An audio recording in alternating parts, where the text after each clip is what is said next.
Hello and welcome to another episode of our Creative Sligo series, brought to you in association with the Creative Ireland Sligo Fund.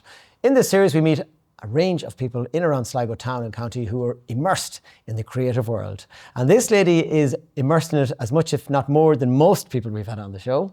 Tara McGowan, you're very welcome to the Sligo show. Thank you, Brendan. I'm delighted to be asked. Thank you. Well, it's an honour. Finally, we've been trying to get you for a while now, and you're a busy lady. Yeah. So, most people in Sligo will know you from the amazing Cairde Arts Festival. But let's take it back a bit. So when you were young, were you always the arty one? Were you into theatre, music? Where did it kind of, was it like that when you were young? Was that? Growing up, I grew up in Mullaghmore. Pretty much the family moved there when I was 8. And we always had music in the household. So, we came back we were all born in the States, moved back to Ireland. Oh. So we had a record player and we had vinyl, and we used to listen to Elvis and the Ventures and the Beatles and, dance around the sitting room. Like most kind of, I suppose, Irish families in rural communities at the time, we were steeped in feis. We all learned an Irish musical instrument.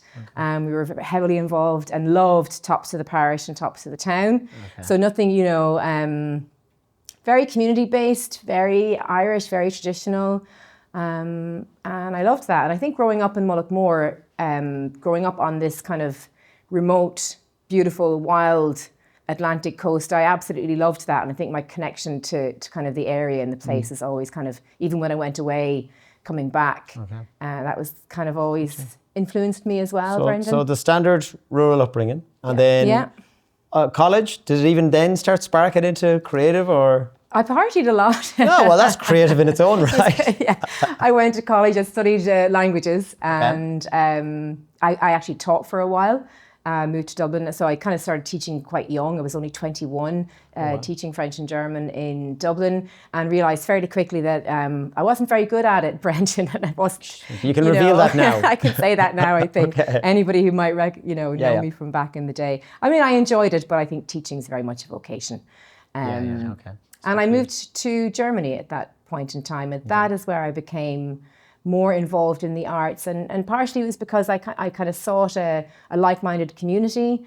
I happened to be right beside the English Theatre in Berlin, and that's where I started to work in the arts. I worked with Gunther and Bernd in the English Theatre, kind of coordinating the... So it was behind the scenes as managing... So it wasn't on the stage ever? No. So you had that organisational flair about you? Yeah, I think I've kind of always been a real doer, really active. Well, that is for sure. And I'm definitely a very behind the scenes person. So kind of from the get go, I don't think I've never really been on stage apart from Tops of the Town. By the way, quickly, any memorable moments? What were you doing on those? Just out of curiosity. Chorus shows like give him the old razzle dazzle. I mean, I loved it. You just got your first performance live on camera. There you go.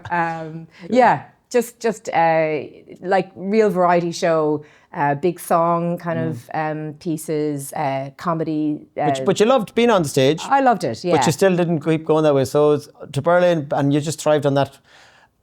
Your job was kind of just coordinating everything that was kind of going on, essentially? My specific job was, so I worked with two the directors of the theatre who were German guys, and they used to programme the works that we produced ourselves in the theatre, but my job was to coordinate the English language projects and bring in shows from Ireland and England mostly, and America, and kind of English-speaking countries. So that was my side of the work there. So I kind of coordinated every aspect of the international program, so that kind of involved also fundraising, logistics. You're well used to that still. All of that. Were you many years in Germany then? How long before you came back to Sligo then? Or was it straight back to Sligo? 6 years in Germany altogether. So I moved back to Sligo in 2000. Okay. And actually coming back from Berlin. Initially, I didn't know that I would settle back in Sligo, and I thought maybe the kind of jump from a kind of a larger, large city to a kind of a smaller, or let's say smaller city. I was unsure if that's what I would go for, but I have to say the draw of the Atlantic Ocean has always been strong, and the Blue Raincoat Theatre Company position came up. I applied for the job to work with Blue Raincoat as the company manager, and got the job thankfully, and started working with them in 2000. So again, from there, like when did Cairde start to? So when I was working with Blue Raincoat, and I personally always had an interest in community outreach or arts participation work, and I think that that's kind of probably a line through everything I've always done. I'm driven by community and connections, and bringing people together.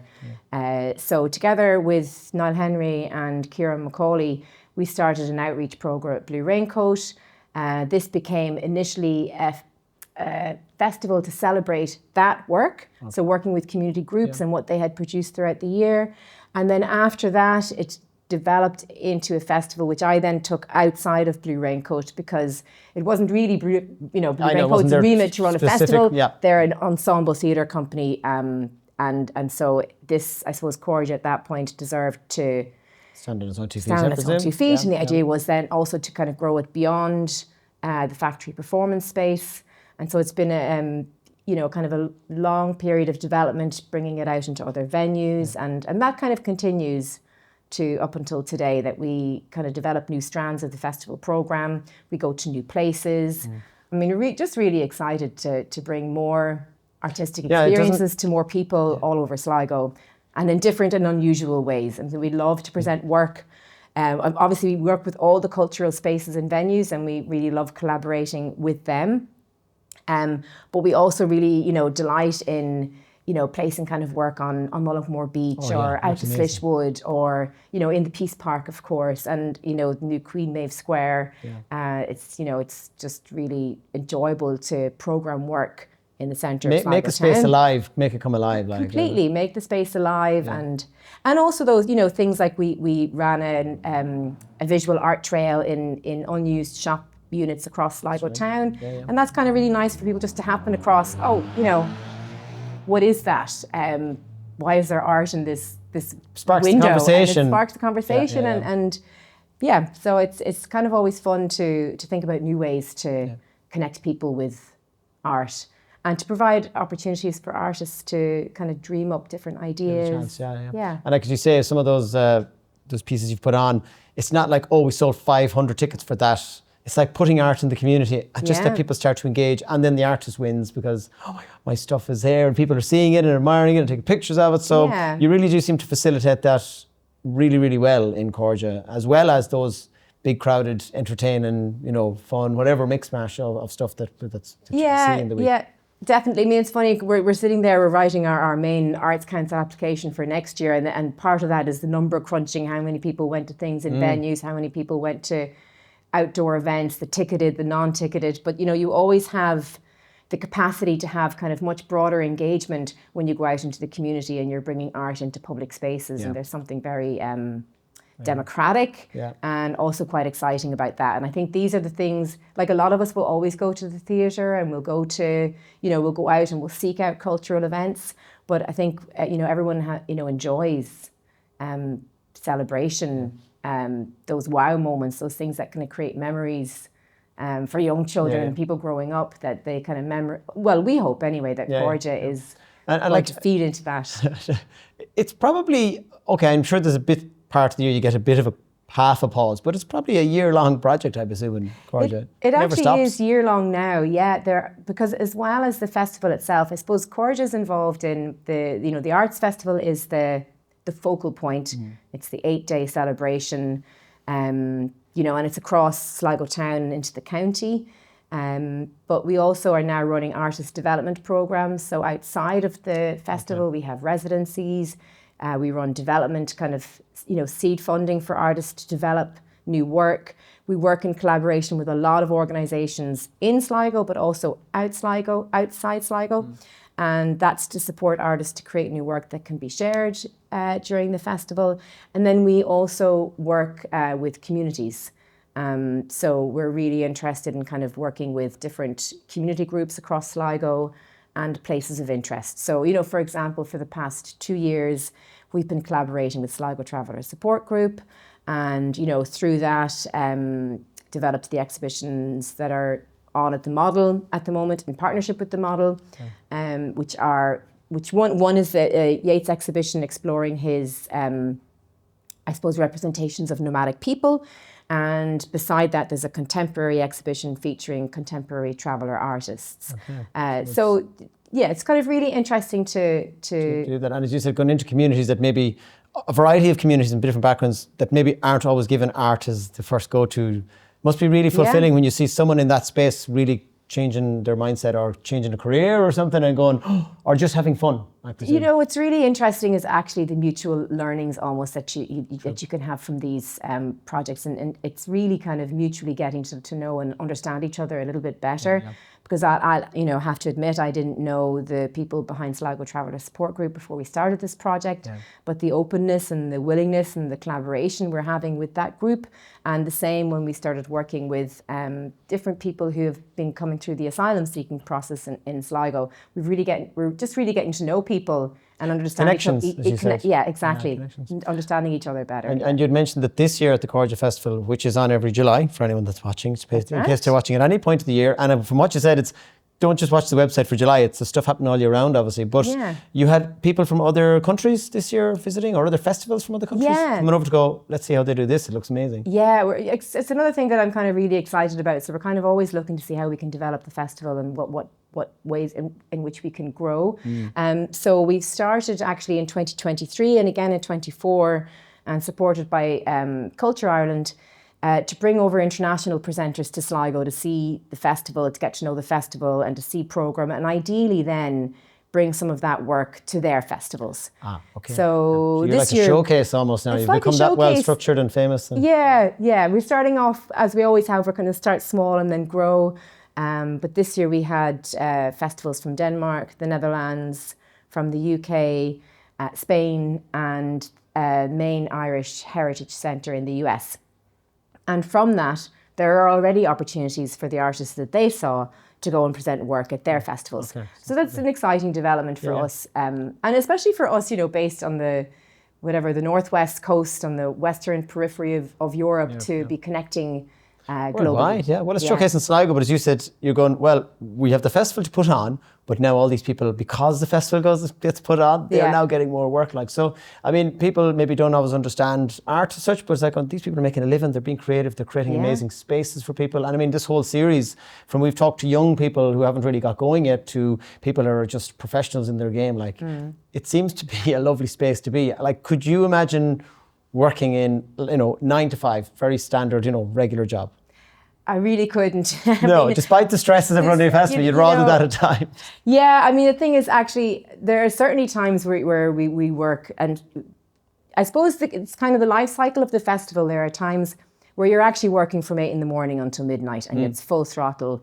And I guess I love that.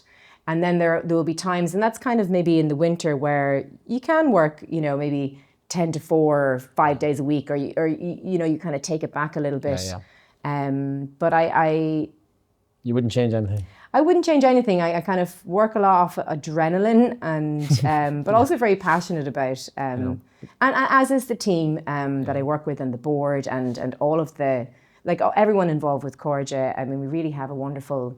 I mean, I know I was kind of involved to a point a few years ago, and it was amazing to see the professional structure, the way everything is ran. So you're a real example to many festivals anywhere to go how to do it right, but engage so many people now. So we've learned. We've learned as we're going along, and we're still learning. And the thing is, we definitely have an openness to continuously improve. That's kind of really important.